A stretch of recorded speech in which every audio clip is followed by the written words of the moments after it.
Slicing is a concept that's related to indexing, except whereas indexing extracts one particular item in a sequence, slicing extracts a subset of items. Specifically, it creates a copy of a subset of a sequence.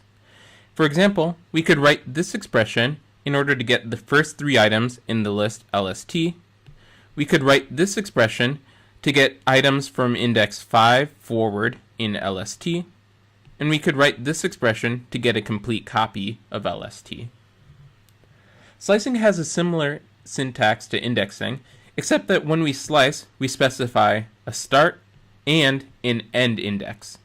When we specify a start index, then that index is included, and if we don't specify one, then it's assumed that we start at 0.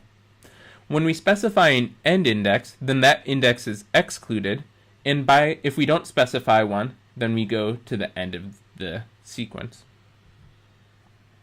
So suppose that we have the sequence S, which is a string Python, and just like any other sequence, it's a series of characters.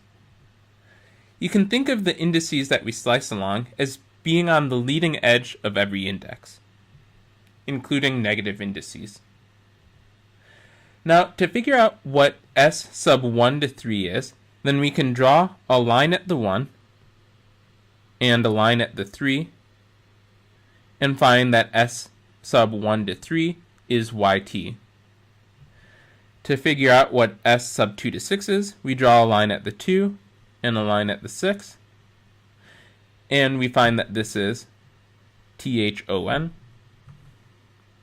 To find what S sub negative 5 on is, then we can draw a line at the negative 5 and assume that it's going to go to the end of the sequence and find that it's ithon.